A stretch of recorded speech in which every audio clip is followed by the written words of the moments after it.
Hare Krishna. Recording in progress. ओम ज्ञानतिमिरन्धस्य ज्ञानाञ्जनशलाकया चक्षुरुन्मिलितं येन तस्मै श्रीगुरवे नमः। गुरवे गौरचन्द्राय राधिकाय तदालये कृष्णाय कृष्णभक्ताय तद्भक्ताय नमो नमः। संसारदुःखजलदस्य पतितस्य काम क्रोधाद्नक्रमकृकबलितस्य दुर्वासनस्य निगृतस्य निराशयस्य चैतन्यचन्द्रमम देहि पदावलम्बम्। राधा चिन्तानिवेशिनं यस्य कान्तिविलोपिता श्रीकृष्ण चरणं वन्दे राधालिङ्गितं विग्रहम्। भक्त्या विहीनाय अपराधलक्ष्यै क्षिप्तस्य कामादितरङ्गमध्ये कृपामयि तं शरणं प्रपन्न वृन्दे नमस्ते चरणारविन्दम्। श्री कृष्ण चैतन्य प्रभु नित्यानंद श्री अद्वैत गदाधर शिवासादि गौर भक्तवृंद। हरे कृष्णा कृष्णा कृष्णा हरे हरे, हरे राम राम राम हरे हरे। श्री श्री चैतन्य चरितामृत आदि लीला चतुर्थ अध्याय।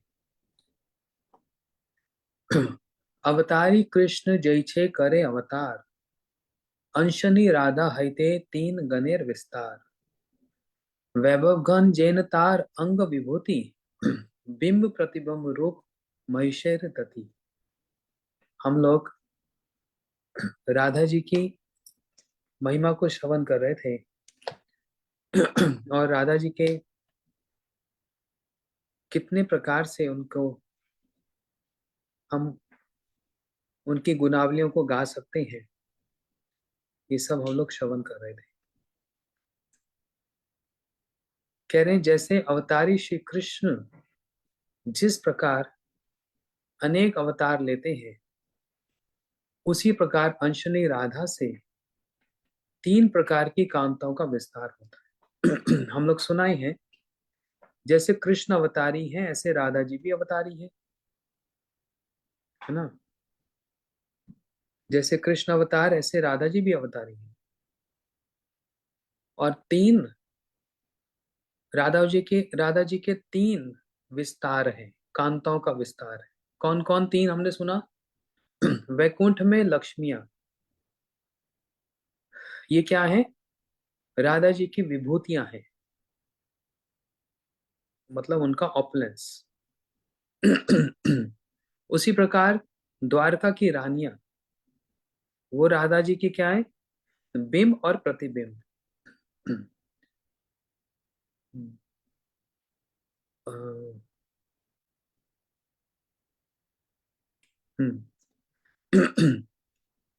लक्ष्मियां राधा जी की वैभव विलास है और द्वारका की रानी राधा जी का प्राभ प्रकाश है। जैसे भगवान का भी वैभव प्रकाश और प्राभ प्रकाश होता है,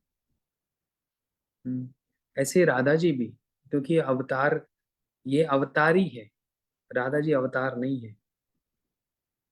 आकार स्वरूप भेदे ब्रज देवीगण, काय व्यू रूप तार रसेर कारण। बहुकांता बिना नहीं रसेर उल्लास, लीला सहाय लागी बहुत प्रकाश। तो आप देखो आगे क्या कह रहे हैं। रूप और स्वरूप के भेद से ब्रज देवियां अलग अलग हैं, मतलब गोपियां अलग अलग हैं।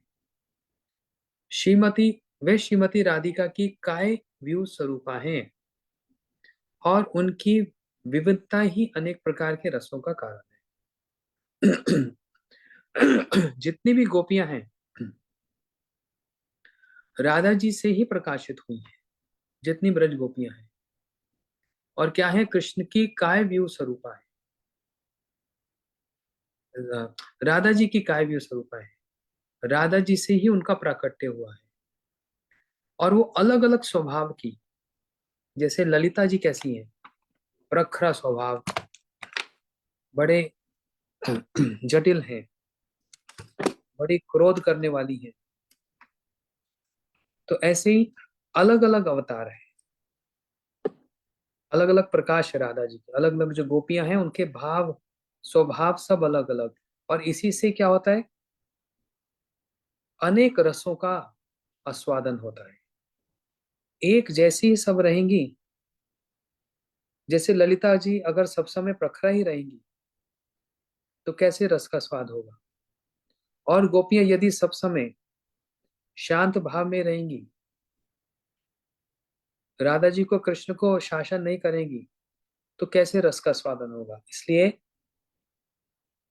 ये जो अनेक प्रकार की विविधताएं हैं, डाइवर्जन्स हैं, जो उनके स्वभाव में अलग अलग हैं, ये अनेक रसों का कारण बनता है। इसलिए बहु कांता बिना नहीं रसे उल्लास, अनेक प्रेयसियों के बिना रस का उल्लास नहीं होता। कौन से रस की बात कर रहे हैं यहाँ पर, श्रृंगार रस, मतलब माधुर रस, माधुर्य रस। और वो कहाँ देखा जाता है, श्रृंगार रस ब्रज में, और विशेष करके कहाँ पर, बोलते रास लीला में। तो जब बहुत सारी गोपियां अलग अलग स्वभाव की नहीं होंगी तो रस में उल्लास नहीं होगा, रस का आनंद ही नहीं हो पाएगा। आनंद ही तब होता है जब अलग अलग वैरायटीज हैं, अलग अलग स्वभाव हो। इसलिए श्री कृष्ण की लीला सहायता के लिए श्रीमती राधिका अनेक कांतों के रूप में अपने प्रकाश प्रकट करती है। इसलिए श्री कृष्ण की लीला सहायता करने के लिए,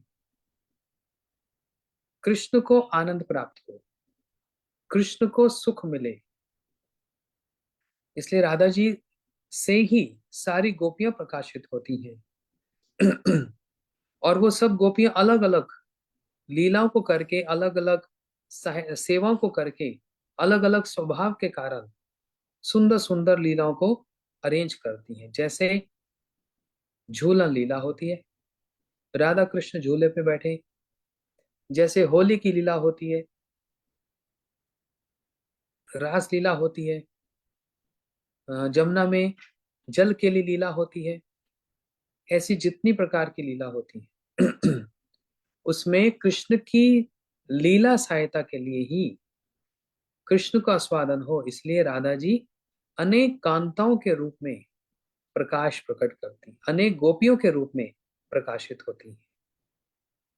तो देखो राधा जी का कृष्ण को प्रसन्न करने का कितना विस्तार है, कितना विस्तार। यदि कृष्ण अवतार ले लें तो वैकुंठ में सारी लक्ष्मियां बन जाती हैं। कौन, राधा जी। यदि कृष्ण द्वारका में विवाह करें तो राधा जी ही एक रूप से कृष्ण की रानियां महिषियां बन जाती हैं। और ऐसे ब्रज में नाना प्रकार की लीला करने के लिए राधा जी अपना विस्तार करती हैं। इसलिए कहा, अनेक कांता बिना नहीं रसेर उल्लास, बहुत सी कांता ना हो तो रस में आनंद ही नहीं आता।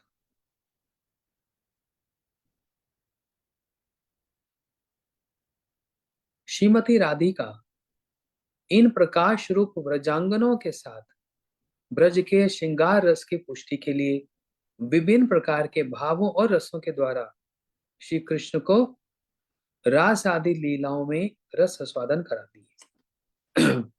राधा जी का एकमात्र इच्छा क्या है, कृष्ण को आनंद देना। इसलिए उस लीला में बहुत विस्तार है, अलग अलग भाव है, अलग अलग स्वभाव है, अलग अलग स्वरूप है। लेकिन ये जितना भी अलग अलग जो बतलाया जा रहा है सब राधा जी से ही प्रकट होता है।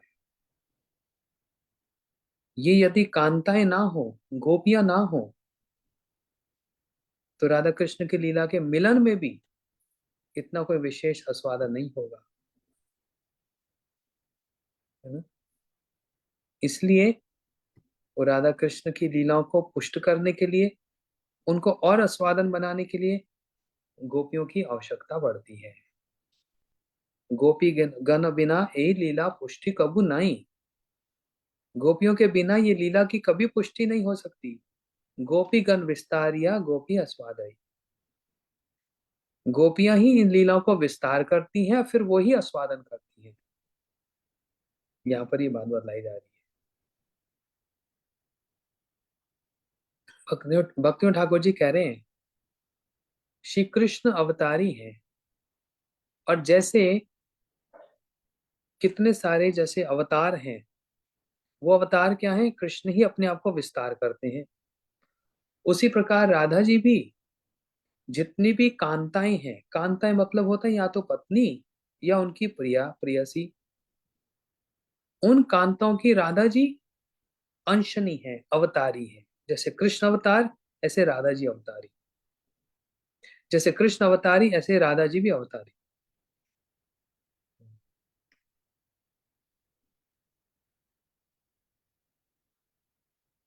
ये हम लोग सुनाए हैं।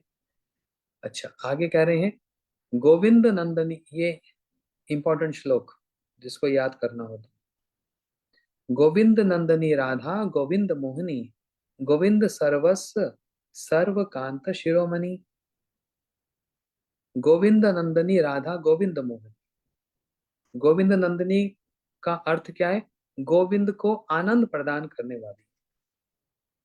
तो ये भी एक नाम होता है ना दीक्षा के समय में, गोविंद आनंदनी, गोविंद नंदनी, सीधा ऐसे बोल देते हैं। गोविंद नंदनी राधा गोविंद मोहिनी, गोविंद सर्वस्व सर्व कांत शिरोमणि। बड़ा सुंदर श्लोक है। गोविंद नंदिनी का मतलब गोविंद को आनंद प्रदान करने वाली राधा जी। गोविंद मोहिनी अर्थात गोविंद को मोहित करने वाली। गोविंद सर्वस्व, गोविंद की ही सब कुछ सर्वस्व है। और सर्व कांता शिरोमणि, सर्व कांता शिरोमणि मतलब जितनी भी कांताएं हैं उसमें सबसे श्रेष्ठ कौन? राधा जी, है ना। राधा जी गोविंद को भी मोहित कैसे कर देती हैं? अपने रूप से, अपने गुणों से, अपने प्रेम से, अपनी लीलाओं से कृष्ण को मोहित कर देती हैं। इसलिए राधा जी का एक नाम क्या है? गोविंद मोहनी राधा। और एक नाम क्या है? गोविंद नंदनी राधा। और एक नाम क्या है? गोविंद सर्वस्व। और फिर एक नाम क्या बताया? सर्व कांता शिरोमणि। और पांचवा नाम राधा। तो इस पूरे श्लोक में वास्तव में राधा जी के नाम ही और कुछ नहीं। गोविंद नंदिनी राधा, गोविंद मोहिनी, गोविंद सर्वस्व राधा, सर्वकांत शिरोमणि, ऐसे बतलाया। कैसे मोहित करती है कृष्ण को? अच्छा, कृष्ण कोई एक साधारण से कोई पुरुष है, कोई बालक है, कोई नवयुवक बालक जिसको कैसे भी मोहित किया जा सकता है? अरे ये भगवान है, भगवान। ये कोई साधारण व्यक्ति नहीं जिसको मोहित किया जाए। भगवान को मोहित करना कोई आसान बात है? भगवान है। कौन? जो जितेंद्रियां हैं, अपने इंद्रियों के वशीभूत नहीं होते, इंद्रियों के स्वामी है श्री भगवान। कौन भगवान? जो आत्म राम आत्म काम है, अपने आप में ही रमन करने वाले, कोई कामना ही नहीं करते हैं, पूर्ण संतुष्ट हैं, सब समय आनंद में रहते हैं, सच्चिदानंद स्वरूप है। ऐसे श्री भगवान श्री गोविंद, कौन उनको आकर्षित कर सकता है? राधा जी। और राधा जी के अनुगत में जो भक्त लोग हैं वही गोविंद को, श्री कृष्ण को आकर्षित कर सकते हैं, मोहित कर सकते हैं। कृष्ण भी अपने आप को मोहित होना चाहते हैं, इसलिए एक लीला ही रच दी। मोहित दुनिया को दिखाना है कि मैं मोहित हो गया, लेकिन अपने एक सेवक को बुला लिया। किसने? गोविंद ने। चलो पहले तुमको मोहित करता हूं, तुमको मोहित करने में मैं भी मोहित हो जाऊंगा। कौन सेवक बुला लिया? ब्रह्मा जी को बुला लिया। अच्छा ब्रह्मा आ जाओ। नो, जैसे बड़े घर में बड़े घर में बहुत सारे नौकर चाकर होते हैं ना, तो अब जो रसोईया होगा उसको क्या बोला जाएगा? ए अच्छे से पकवान बनाना, आज मेरे को ये खाना है। जो सफाई करने वाला होगा, ए अच्छे से सफाई करना, हमको वहां पर अच्छा सा चाहिए। ड्राइवर को क्या बोला जाएगा? हाँ, गाड़ी एकदम ठीक रखना, हम टाइम पर जाएंगे। तो एक एक सेवा का एक एक स्पेशलिस्ट है। यहाँ पर श्री गोविंद, श्री कृष्ण भी सारे ही इनके सेवक हैं। एकला ईश्वर कृष्ण आर सब भृत्या। एकमात्र कृष्ण ही ईश्वर है और सब क्या है? इनके भृत्य मतलब इनके दास हैं। ब्रह्मा जी भी इनके दास हैं। अच्छा, ब्रह्मा कोई एक दो भी नहीं है, ब्रह्मा भी बहुत सारे हैं। कितने ब्रह्मा है? कोई गिनती नहीं है। जितने ब्रह्मांड हैं उतने ही ब्रह्मा है। हर एक ब्रह्मांड में एक ब्रह्मा। कोई 4 मुंह वाले, कोई 8 मुंह वाले, कोई 10 मुंह वाले, कोई 20 मुंह वाले, कोई 1,000, कोई 10,000, कोई 1,00,000 मुंह वाले ब्रह्मा भी है। ये सब कौन है? कीरट कोटि यदपाद पीठा। श्री कृष्ण जहां पर अपने चरण रखते हैं उस चौकी पर आकर प्रणाम करते हैं, धूम धूम धूम करके उनके मुकुट उस चौकी पर करते हैं। इसलिए ब्रह्मा जी श्री कृष्ण के सेवक हैं। तो भगवान कभी मोहित हो नहीं सकते। भगवान कभी मोहित होते हैं? लेकिन होना चाहते हैं। इसलिए क्या, अपने एक सेवक को बुला लिया, अच्छा ब्रह्मा आ जाओ जरा, जरा थोड़ा सा लीला का विस्तार कर दो। ब्रह्मा जी ने क्या किया? सखाओं को चोरी कर लिया और बछड़ों को चोरी कर लिया। जैसी सखा बछड़े चोरी किए, अब भगवान मोहित हो गए। ध्यान से समझना। ब्रह्मा जी आए, कृष्ण के सखाओं को चोरी कर लिया। ब्रह्मा जी आए, कृष्ण के बछड़ों को चोरी कर लिया। क्यों? भगवान मोहित होना चाहते हैं। और इधर उल्टे हाथ में दही और चावल का कोर ऐसे खा रहे हैं, अचार और उंगलियों में लगा दिया और मोहित की तरह ढूंढ रहे हैं, कहाँ है मेरे बछड़े, कहाँ है मेरे बालक। मोहित हो गए भगवान। पहले भगवान मोहित हुए, फिर बाद में उन्होंने ब्रह्मा जी को ही मोहित कर दिया। क्योंकि जितने बछड़े थे, जितने सखा थे, सब अपने अंदर से निकाले, प्रकाशित किए स्वयं भगवान ने। अब इसको देखकर ब्रह्मा जी मोहित हो गए। ब्रह्मा जी विचार करने लगे, हे प्रभु, हे मेरे भगवान, एक नारायण मेरे इष्ट है। यहाँ सर्वस्वी में क्या देख रहा हूं? नारायण ही नारायण है। सर्वस्व ही। सारे सखा भी नारायण, सारे बछड़े भी नारायण। क्योंकि किसने प्रकाशित किया? श्री कृष्ण ने किया। इसलिए राधा जी जैसे कृष्ण सबको मोहित करते हैं, इन श्रेष्ठ परम ईश्वर, परम भगवान को भी मोहित करने वाली कौन है? राधा जी। इसलिए राधा जी का एक नाम क्या है? गोविंद नंदनी राधा, गोविंद मोहिनी।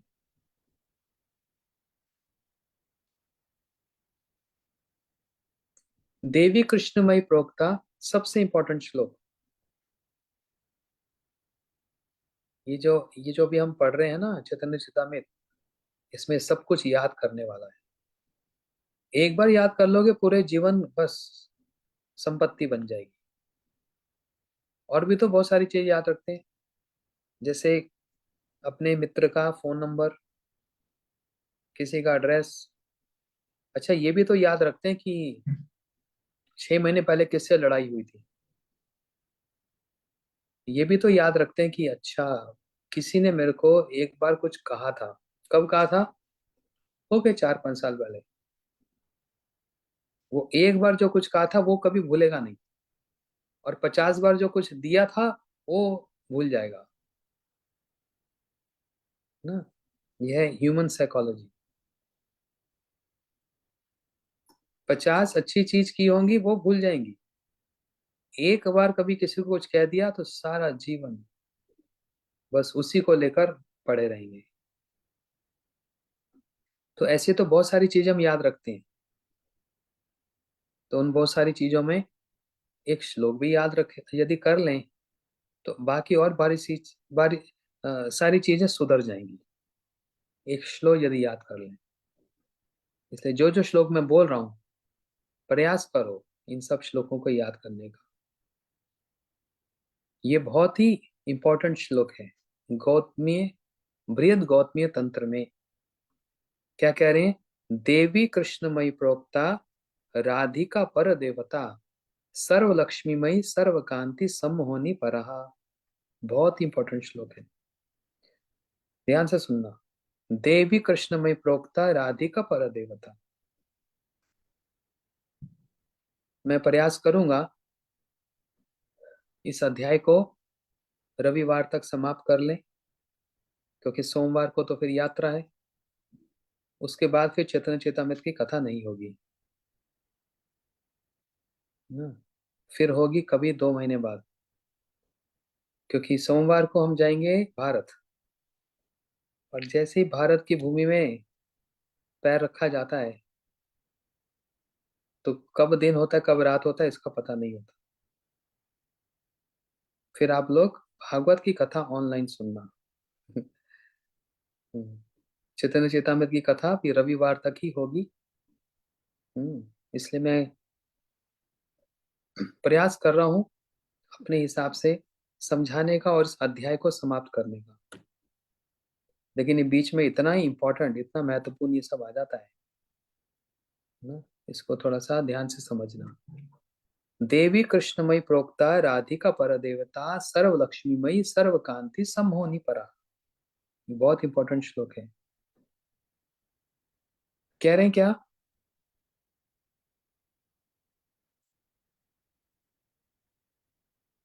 राधिका जी कैसी हैं? पर देवता राधिका, उसका मतलब क्या? कृष्ण की आराधना जो करती हैं है राधा जी, परंतु बात ये नहीं, कृष्ण जिन राधा जी की सबसे ज्यादा आराधना करते हैं इसलिए इनका नाम क्या है? राधिका। और ये कृष्ण से अभिन्न है। राधा जी और कृष्ण में भेद क्या? दुई वस्तु भेद नहीं शास्त्र प्रमाण। राधा कृष्ण एक तनु, राधा कृष्ण दोनों एक ही हैं लेकिन दो हुए हैं, इसलिए कृष्ण ही है राधा जी, उनसे अभिन्न है। और कैसी है राधा जी? पर देवता। पर देवता मतलब परम पूज्य है। सर्व लक्ष्मीमयी, सारी लक्ष्मियां जिनसे प्रकट होती हैं, इसलिए राधा जी का नाम हो गया सर्व लक्ष्मीमयी।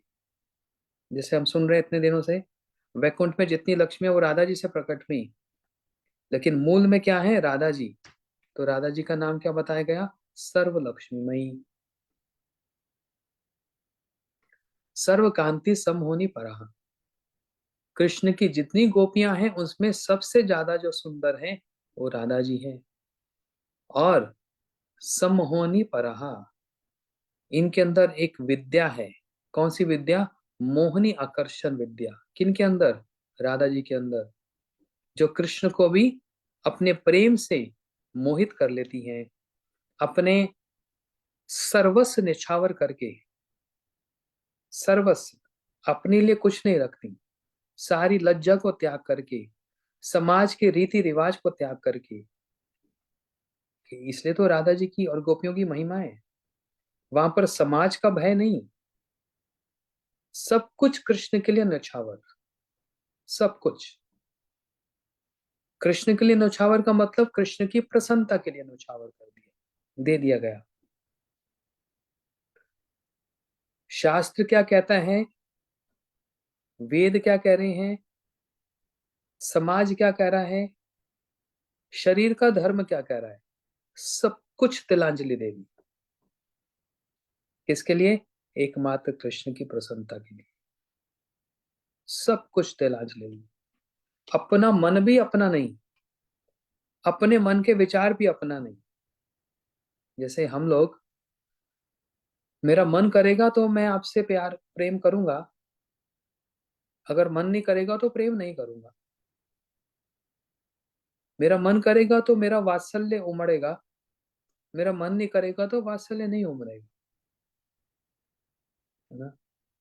लेकिन राधा जी का मन मन नहीं है। कहती हैं अन्य मन मन, मोर मन वृंदावन। बाकी सबका तो मन होता है। मन मतलब संकल्प करता है, विकल्प करता है, कभी ये अच्छा, कभी अच्छा नहीं, सब समय डावाडोल रहता है। आज कुछ, कल कुछ, फिर परसों कुछ, नहीं नहीं ऐसे ठीक रहेगा, नहीं नहीं ऐसे ठीक रहेगा। मन स्थायी ही नहीं है। लेकिन राधा जी क्या कह रही है, मेरा मन, मोर मन वृंदावन। मेरा मन, मेरा हृदय क्या है, वृंदावन। उस हृदय में श्री कृष्ण की आराधना, उस हृदय में कृष्ण की सेवा, उस हृदय में कृष्ण से प्रेम, और उस हृदय में कृष्ण के लिए सर्वस्व निछावर कर देना। ये एक बात है, अपना सब कुछ निछावर करना, ये क्या कभी संभव होता है? बहुत ही कठिन है। राधा जी ने सर्वस्व, बिना किसी और विचार के, संकोच के, सर्वस्व श्री कृष्ण को निछावर किया। इसलिए इस श्लोक में कहा, सर्व लक्ष्मीमयी सर्व कांति ही सम्मोहनी पराः। जो कृष्ण को मोहित कर ले, भगवान को जो मोहित कर ले, वो कोई साधारण हो सकती है? वो भगवान जो कभी किसी के अधीन नहीं है, ना किसी के रूप के अधीन है, ना किसी के बल के अधीन है, ना किसी की संपत्ति के अधीन है। भगवान अपने आप में ही सब कुछ है। क्या भगवान रूप में, अब रूप के अधीन है? यदि रूप के अधीन होते तो कुब्जा से प्रेम क्यों होता? कुब्जा का रूप ही क्या था? कुब्जायो किमनु राम नाम रूप अधिकम, किम तम सुदामनो धनम। पद्यावली में रूप गोस्वामी जी कह रहे हैं, कुब्जा का रूप क्या था? खूब बड़ी सी कुब्जा, ऐसी झुकी हुई सी, और तीन जगह से टेढ़ी होकर चलती है। लेकिन भगवान ने रूप देखा कुब्जा का? कुब्जा का प्रेम देखा। हम्म, उस प्रेम में भाषा भी कैसी क्यों ना हो, उस प्रेम में ठीक से उच्चारण भी ना हो, तब भी वो प्रेम कहलाता है। जैसे एक छोटा सा बच्चा स्कूल में पढ़ रहा है, माँ उसकी घर में है, तो बच्चा वहीं से, आजकल तो बच्चे मोबाइल ले जाते हैं स्कूल में, और अलाउड भी है। हमारे जमाने में तो मोबाइल होता ही नहीं था। तो अगर कोई स्कूल में हो जाए तो ऑफिस से घर में फोन जाता था कि बच्चा बीमार हो गया, कुछ हो गया, है ना। लेकिन आज तो बच्चों के हाथ में फोन है, मोबाइल है, तो तुरंत अपनी माँ को अगर मैसेज लिखे कि मेरे को सिर में दर्द हो रहा है, मेरा पेट दर्द हो रहा है, मेरी बुखार हो गया है। अब अगर वो, अगर माता अपनी माँ को मैसेज करता है, लिखता है कुछ, तो उसकी माँ ये देखेगी मैसेज में कि उसकी स्पेलिंग ठीक है कि गलत है। हाँ, अगर लिख दे, अ, अगर लिख दे, mother I am very sick, लेकिन अगर जल्दी जल्दी से अगर लिख दिया मदर सिक आई एम, या फिर इतना भी लिख दे सिर्फ सिक, और सिक की स्पेलिंग भी SICK होती है। लेकिन वो सिख की स्पेलिंग में भी अगर SIK भी लिख देता है तो भी माँ समझ जाती है। तो भी वो समझ जाती है कि बच्चा बीमार है और तुरंत उसके लिए चिंता में आ जाती है, उसके लिए कुछ करती है। तो क्या वहां पर ये सब विचार होगा? वहां पर कोई विचार नहीं होगा।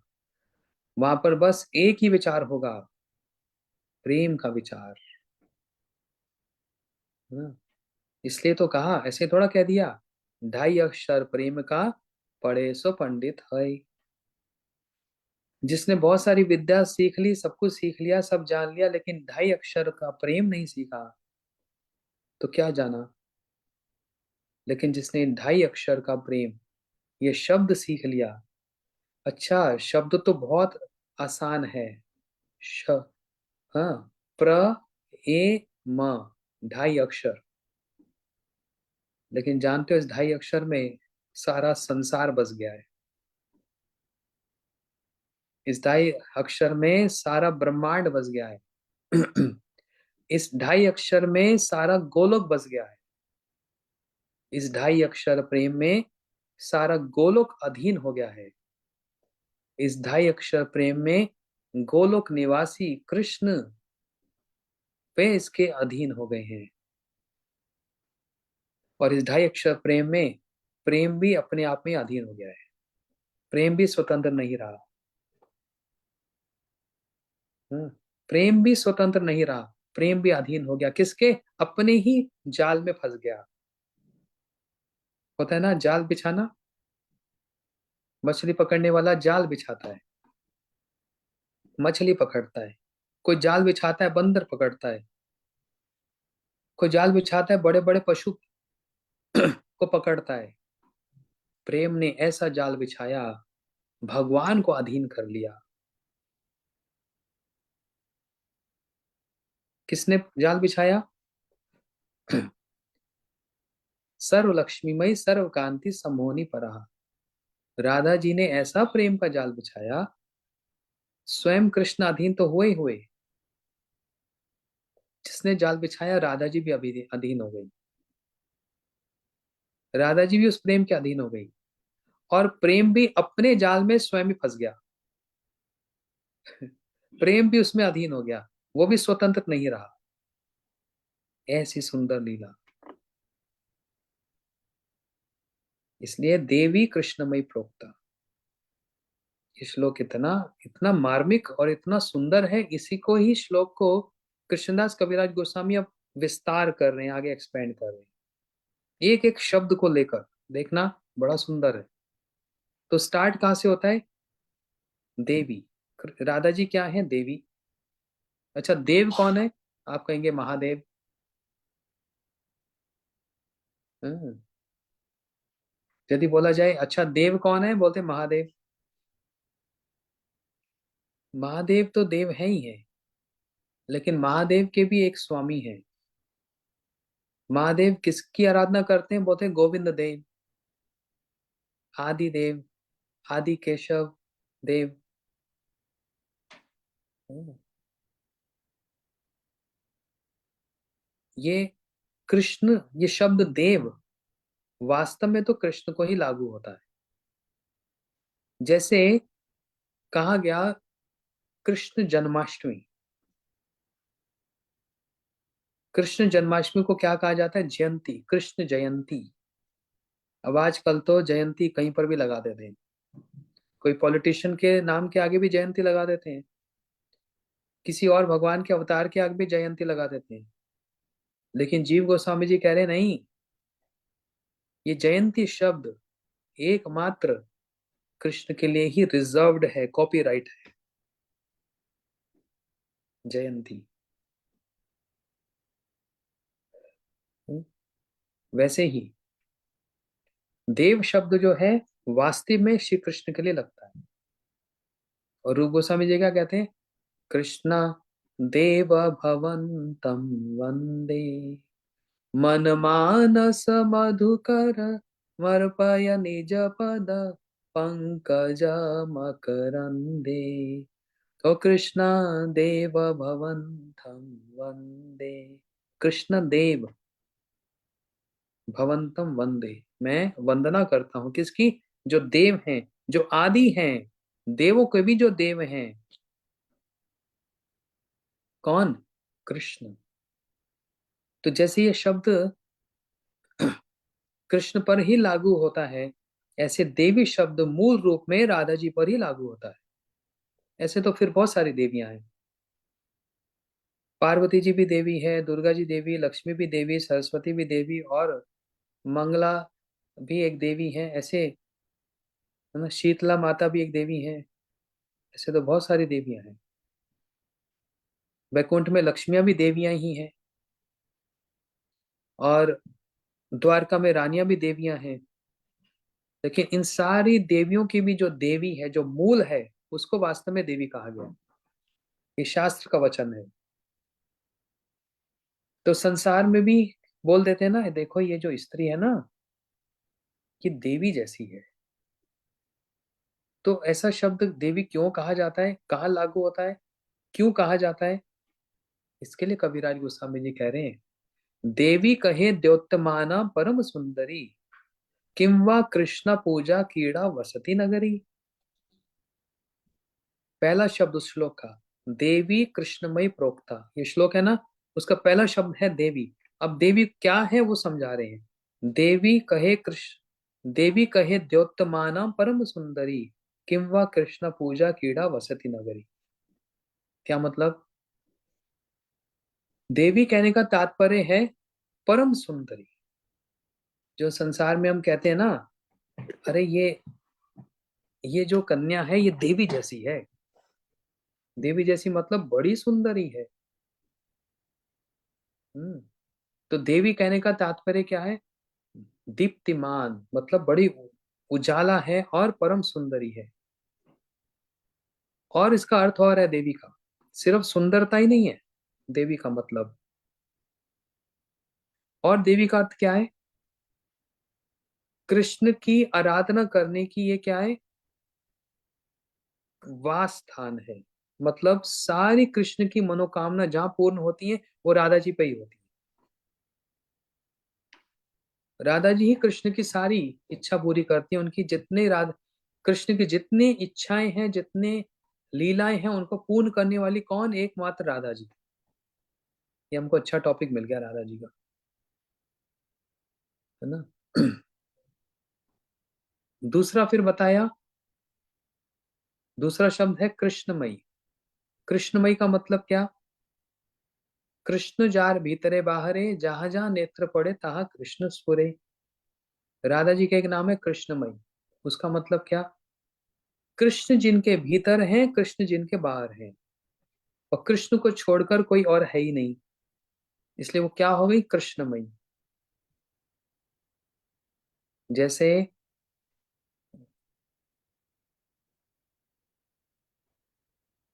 लोहे को जंग लग जाता है तो उसको इंग्लिश में बोलते हैं आयरनाइज्ड।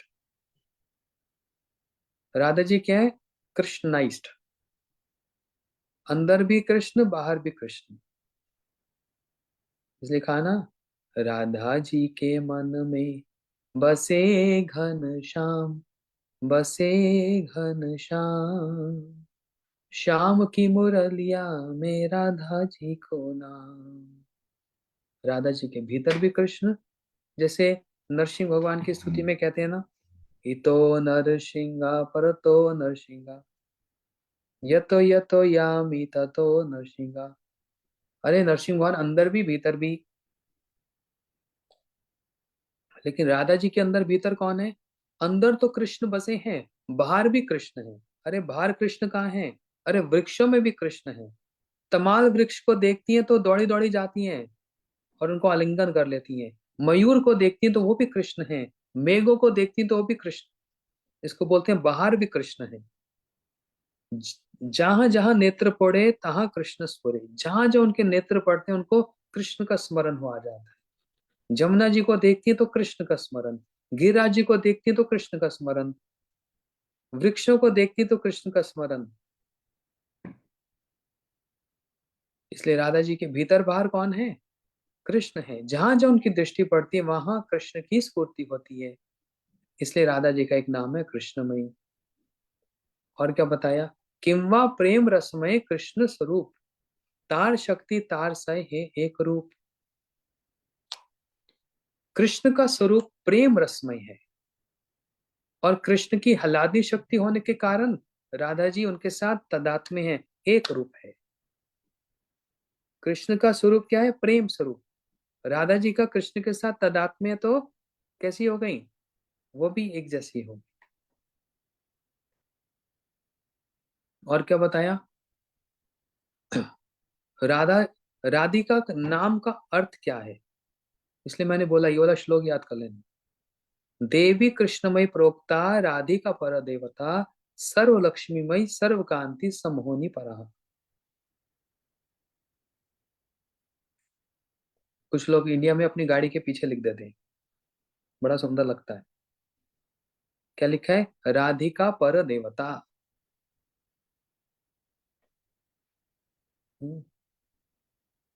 राधिका पर देवता अपने फोन पे भी लिख देते हैं। शायद मैंने भी ये लिखा हुआ है, मैं भूल गया, बहुत साल पहले लिखा था। ये याद नहीं मेरे को, आप लोग देखकर पता लग जाएगा आपको, है ना। यहाँ से वो श्लोक लिया है, ये इतना इंपॉर्टेंट श्लोक है, बृहद गौतमीय तंत्र से। देवी कृष्णमय प्रोक्ता राधिका पर देवता, बस इतना बोलने से राधा जी की पूर्ण महिमा इस एक शब्द में आ गई, राधिका पर देवता। बस। क्या कहते हैं? कृष्ण वांछा पूर्ति रूपे करे आराधने, अतएव राधिका नाम पुराण बखाने। कृष्ण की समस्त इच्छाएं और अभिलाषाओं को जो पूर्ण करती हैं, उसी पूर्ति को कहा जाता है आराधना। इसलिए राधा जी का नाम राधिका है। आराधना से बन गया राधिका। आराधना, आराधिका, राधिका। कृष्ण की समस्त इच्छाएं और अभिलाषाओं को पूर्ण करती है। कृष्ण की अभिलाषाएं क्या हैं? जो जो शाम, क्या एक श्लोक था, जो जो श्याम भाई, एक श्लोक था, जो जो कृष्ण को पसंद है, जिस भाव से कृष्ण प्रेम में वशीभूत होकर प्रसन्न होना चाहते हैं, राधा जी वही भाव प्रकट कर देती, माननी भी हो जाती है, मान त्याग भी देती है, आलिंगन भी कर देती है, और रूठ भी जाती है। क्यों? कृष्ण की इच्छाएं पूर्ण करने के लिए, कृष्ण की समस्त अभिलाषाओं को पूर्ण करने के लिए। ये राधा जी का स्वरूप है, इसलिए इनका नाम राधिका है।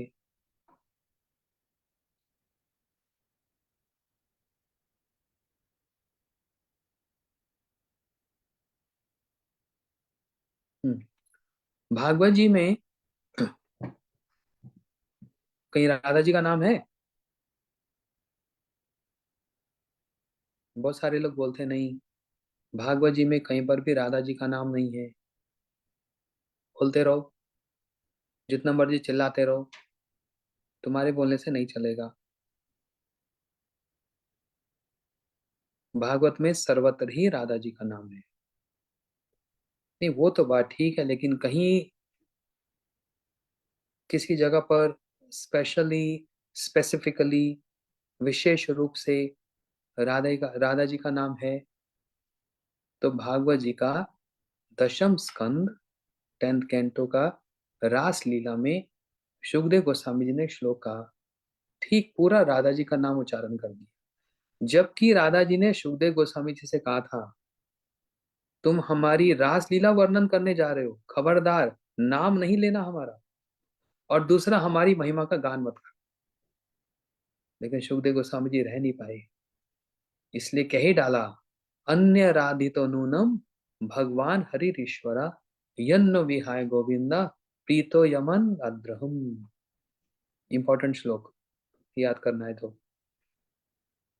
भागवत जी का 10, 30, 28, 10, 30, 28, जहां पर सुखदेव गोस्वामी जी ने स्पष्ट रूप से राधा जी का नाम लिखा, रह नहीं पाए, बोलना नहीं चाह रहे थे, क्योंकि जैसी राधा जी का नाम लेंगे तो मूर्छा हो जाएगी 6 महीने की।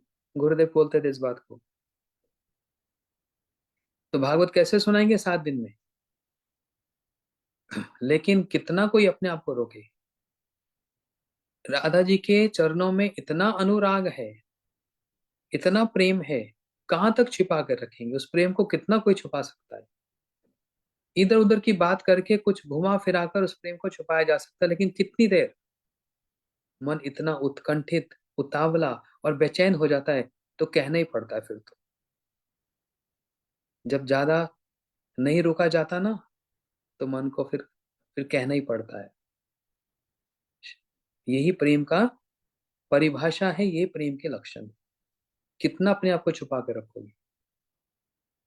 सुखदेव गोस्वामी जी अभी तक इतना छुपा कर रखे, बीच बीच में इनडायरेक्टली, परोक्ष में राधा जी की महिमा गान करके, गुण गान करके कुछ तो कहा बीच बीच में। लेकिन जब बात बहुत आगे बढ़ गई ना, बोलते ना बात आगे बढ़ गई, तब सुखदेव गोस्वामी जी नहीं रह पाई। तो उन्होंने फिर सारी लीलाओं में सबसे श्रेष्ठ जो लीला, जो रास लीला, उस लीला में अपने मन में जो उद्गार था, हृदय में जो बात थी, और जिनके चरणों में सुखदेव गोस्वामी जी का अनुराग और प्रेम है, उन राधा जी का नाम ले ही लिया। फिर भी very close to direct, direct नाम में बहुत निकट पहुंच गए। क्या कहा? अन्य राधितो नूनम। अन्य राधितो, अन्य राधितो का मतलब होता है आराधना करना। तो जब आराधना कहा जाता है तो उसी आराधना में ही शब्द क्या आ गया? राधिका या राधा, है कि नहीं? आराधना मतलब राधा। तो रह नहीं पाए कृष्ण, सुखदेव गोस्वामी जी बहुत प्रयास कर लिया, नाम नहीं लूंगा, नहीं लूंगा, नहीं लूंगा, रह नहीं पाए। तो आखिर फिर बोल ही दिया, अन्य राधितो नूनम भगवान हरीश्वर। ये भी इंपॉर्टेंट श्लोक है, याद कर लेना। अच्छा, मतलब क्या इसका? सुखदेव गोस्वामी जी कह रहे हैं, इन भाग्यवती गोपी ने, रमणी ने निश्चय ही भगवान ईश्वर श्री हरि की यथार्थ रूप में आराधना कर उन्हें विशेष रूप से संतुष्ट किया है। अन्यथा हम सबको त्याग कर हमारे प्राण प्रियतम गोविंद केवल अकेले उसे निर्जन स्थान पर क्यों ले जाते हैं? सुखदेव गोस्वामी जी इसको उच्चारण कर रहे हैं, जहां पर सारी वृंद गोपियां, अभी यहाँ पर जितनी भी गोपियां आ गई, उसमें स्वपक्षा भी है, राधा जी के पक्ष वाली भी है, विपक्षा भी है, राधा जी के अगेंस्ट वाली भी, विपक्षा भी, तटस्थता भी है, न्यूट्रल वाली भी है, सुहृद भी है। सारी इकट्ठी होकर उन्होंने एक स्वर से राधा जी के गुणगान गाए, जिसको आगे सुखदेव स्वामी जी ने कह दिया। कह रहे हैं, ओ श्री कृष्ण हम सबको छोड़कर इन्हीं राधा जी को अपने साथ लेकर गए। इससे पता लगता है इन गोपी ने कृष्ण की सबसे अधिक आराधना की है, इससे पता लग गया। अरे कोई अपने साथ किसको लेके जाता है? जिससे सबसे अधिक प्रेम हो, उसी से तो। अब इतनी सारी गोपियां हैं, उन गोपियों में सर्वश्रेष्ठ कौन है? राधा जी। क्यों राधा जी हैं? क्या बहुत सुंदर है बस इसीलिए? नहीं, जो भावना राधा जी के अंदर किसी गोपी में नहीं है, इसलिए राधा जी श्रेष्ठ है। जैसे एक सखी आकर कहती है, राधा, हे राधे, आज मैंने कृष्ण का पूर्ण दर्शन किया है, चरणों से लेके मस्तक तक पूर्ण कृष्ण का आज मेरे को दर्शन हुआ, मैं बहुत प्रसन्न हूं। राधा जी ने तो हाथ जोड़ लिए, बोलते, गोपी तुम बहुत धन्य हो, तुमने कृष्ण का पूर्ण दर्शन कर लिया। हाय, मेरा तो ऐसा कभी सौभाग्य हुआ नहीं। बोलते, क्या कह रही हो राधा? राधा जी ने कहा, नहीं सच्ची बात है, मेरा कभी ऐसा सौभाग्य नहीं हुआ। क्यों? मैं यदि कृष्ण के एक अंग का दर्शन करती हूँ तो मेरी आंखें वहां से हटने का नाम नहीं लेती, मेरे नेत्र वहीं पर ही गड़ जाते हैं।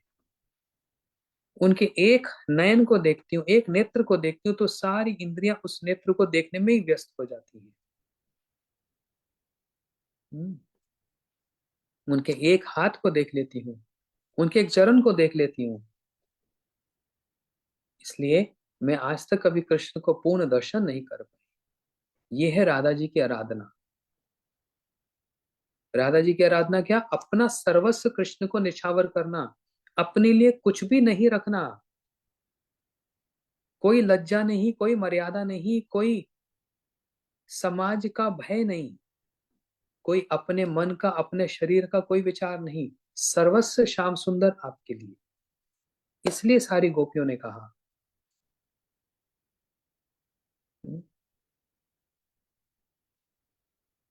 कि सबसे ज्यादा आराधना इन गोपी ने की है।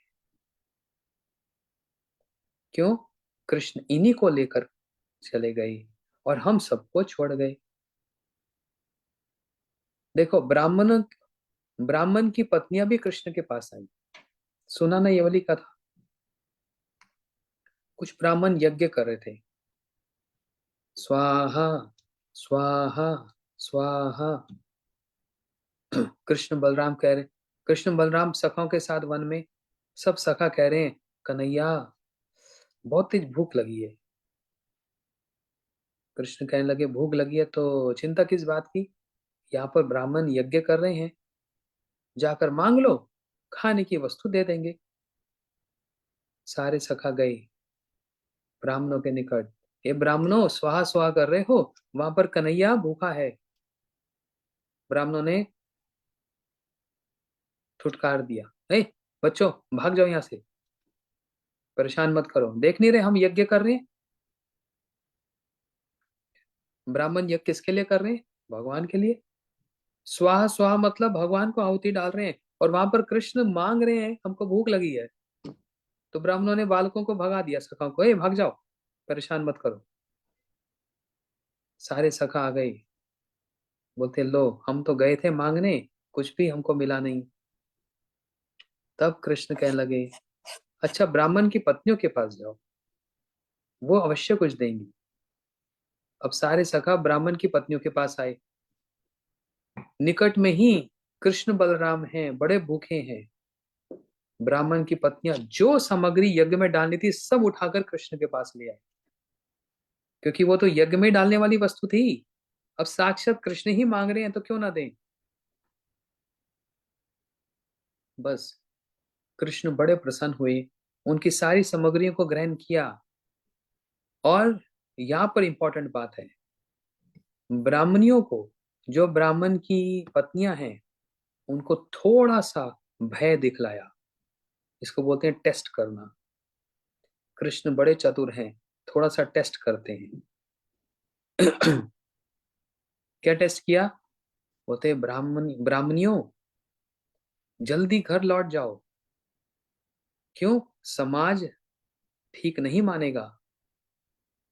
दूसरी बात, पति तुम्हारे पे बड़े बिगड़ जाएंगे, तुमको त्याग भी सकते हैं। बस इतनी सी थोड़ा सा भय दिखलाया, ब्राह्मणी तो तुरंत दौड़ी दौड़ी वापस पहुंच गई। सब भाग गई वापस। और ऐसी की ऐसी बात सीधी सीधी गोपियों को भी कही। कृष्ण ने बंशी बजाई, सारी गोपियां आई, कृष्ण ने स्वागत किया, और कृष्ण कह रहे गोपियों लौट जाओ, लौट जाओ, पतियों की सेवा करो।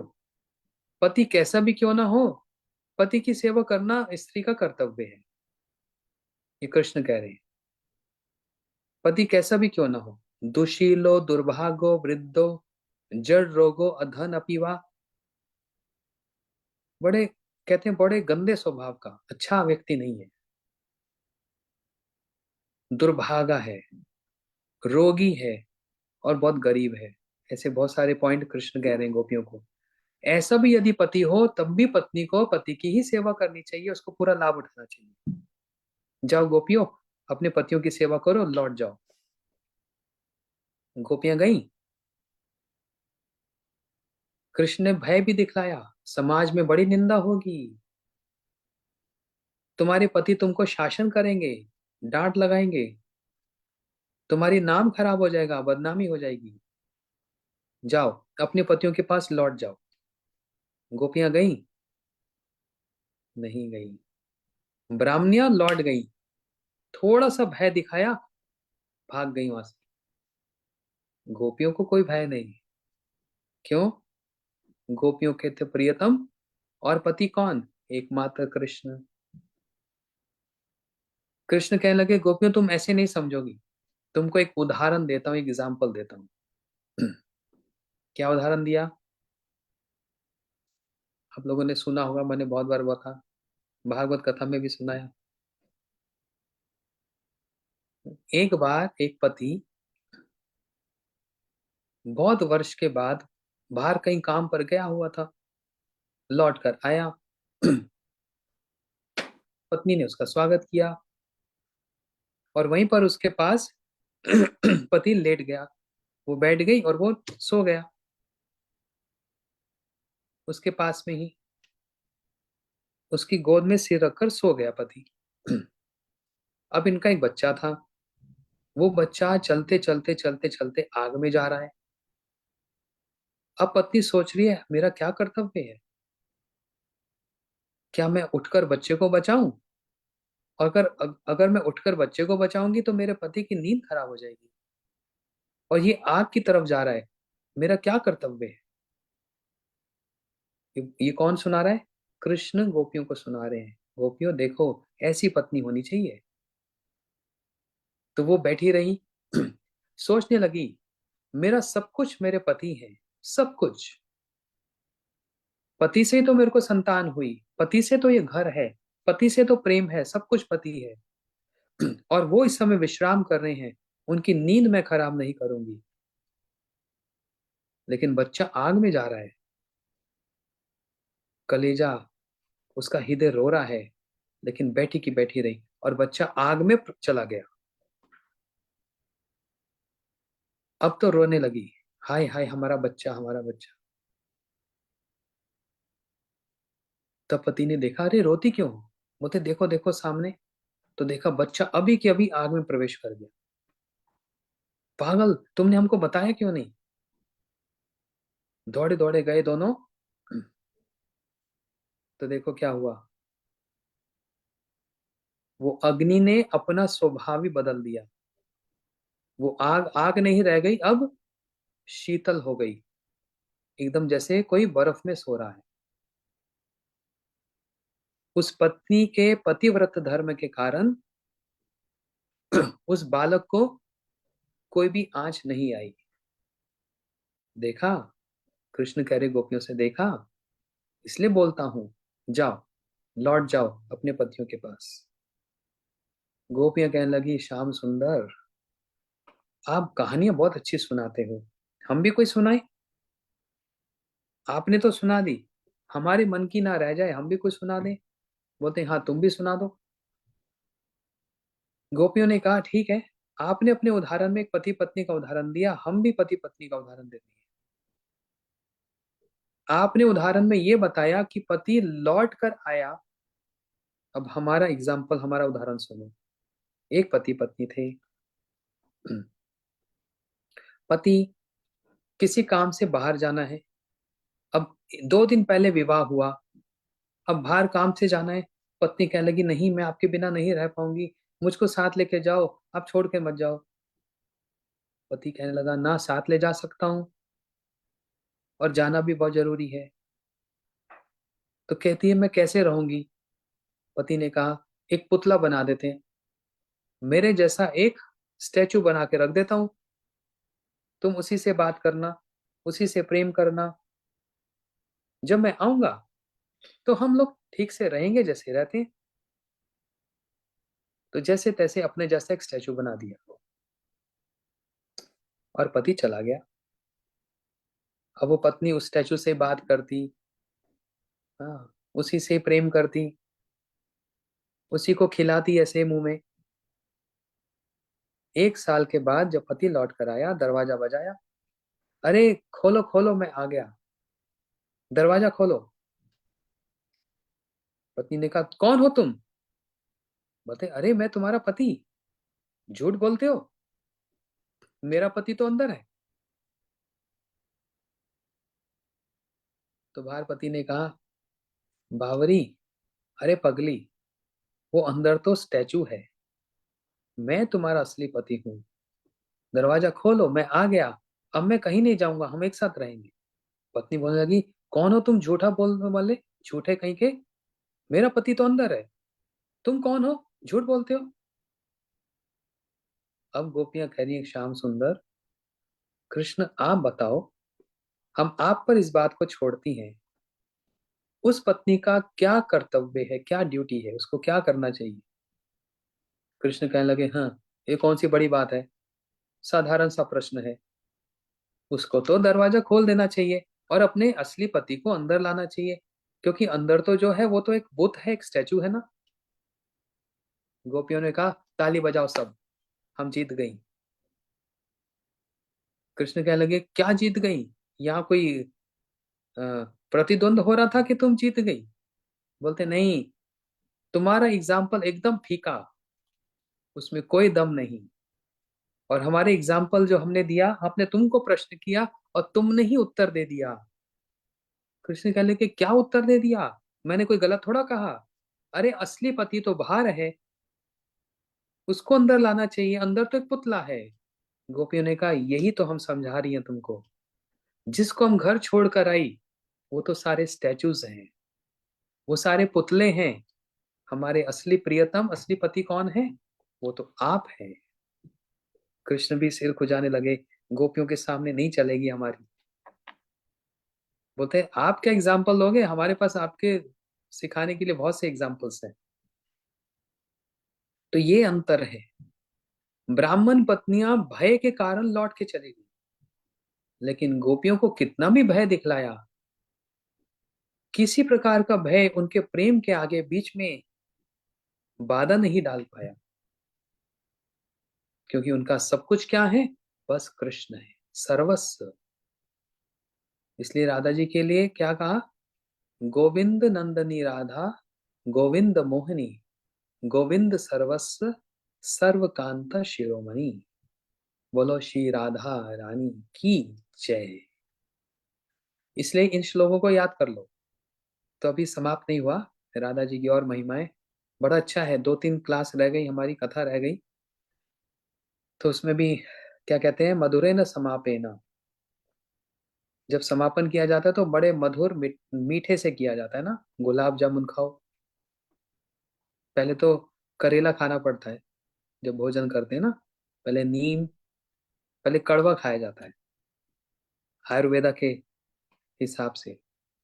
पहले करेला खाओ, नीम खाओ, फिर सब्जी खाओ, पत्ते खाओ, फिर रोटी चावल दाल जो भी है, आलू गोभी की सब्जी, परोठा, चावल, फिर ये सब खाओ।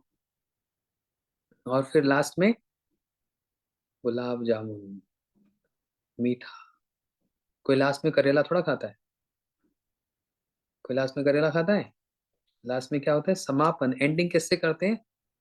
स्वीट एंडिंग, गुलाब जामुन खाकर। मुंह कैसा रहता है? एकदम मीठा मीठा रहता है। अरे एक घर में गया था प्रसाद पाने के लिए, माता ने पूछा क्या बनाऊं? मैंने कहा जो आपकी मर्जी। नहीं नहीं, आप जो कहेंगे। मैंने कहा ऐसा है, कहते आपको करेला पसंद है? मैंने कहा हाँ। अच्छा, आपको सब्जी भी पसंद है, हरी सब्जी? मैंने कहा वो भी पसंद है। दाल भी पसंद है? मैंने कहा माता जी आप कुछ भी बना लो, कोई चिंता नहीं। बस उसने नाम तो ले लिया, ये पसंद है, ये पसंद है। इतनी तेज भूख लगी थी, मेरे को पता था वो माता जबरदस्ती खिलाएगी। पता था, इतनी तेज भूख लगी थी, सुबह से कुछ खाया भी नहीं था इसी चक्कर में। उसके घर गए 12 बजे दोपहर में, कीर्तन किया, कथा की, 2 बज गए। अब तो एकदम भूख इतनी तेज हो गई, मैंने कहा माता अब तो प्रसाद ले आ बस। हे भगवान, सामने प्रसाद ले आई, चावल और एक सब्जी, चावल और एक सब्जी। तो कहती महाराज जी आप शुरू करो, मैं रोटी लाती हूँ। मैं भी था, ब्रह्मचारी पे थे। हम जब खाए, सिर पकड़ लिया हमने। उसी के अंदर सब्जी, उसी के अंदर करेला, उसी के अंदर चटनी, गुलाब जामुन भी उसके अंदर डाल दिया। पूरा खिचड़ी बना दिया, कड़वा खट्टा मीठा सब एक साथ। मैंने कहा कभी ऐसा सुना? आज तक किसी माता से नहीं सुना कि मिक्स वेजिटेबल में करेला भी डाल देता कोई। नहीं, आपने कहा था सब कुछ पसंद है। अरे सब कुछ पसंद है तो एक एक करके उसका स्वाद लेना चाहिए ना। कड़वे का स्वाद अलग है, खट्टे का स्वाद अलग है, कसैले का स्वाद अलग है, मीठे का स्वाद अलग है। सारा स्वाद एक ही थोड़ा हो जाता है। ऐसे ही भावना का भी स्वाद होता है। है ना? क्रोध का अपना स्वभाव है, परिहास मजाक करने का अपना स्वभाव है, रोने का अपना ही एक स्वाद है, हंसने का अलग अलग ही स्वाद है ना? वेरे का अलग स्वाद है, मिलन का भी एक स्वाद है। लेकिन सारा इकट्ठा कर दो तो क्या हो जाएगा? हंसू के रो, तो फिर वो पागल हो जाता है। हम्म, तो इसलिए बड़ा अच्छा प्रसंग आ गया। राधा जी की महिमा ये इसलिए बताई जा रही है कि इसी पर पता लगेगा महाप्रभु जी के आने का कारण क्या है। इसलिए राधा जी की महिमा हम सुन रहे हैं। तो ये श्लोक याद कर लेना अपने वहां एक पर्चे पे, एक पेपर पे मंदिर में अपने लगा देना। देवी कृष्णमय प्रोक्ता राधिका पर देवता, सर्व लक्ष्मीमय सर्व कांति समोनि परा। अपनी गाड़ी के पीछे लिख देना राधिका पर देवता, गौर प्रेमानंदे, हरि हरि बोल, श्री राधा रानी की जय। बाकी कथा कल श्रवण करेंगे। हरे कृष्ण।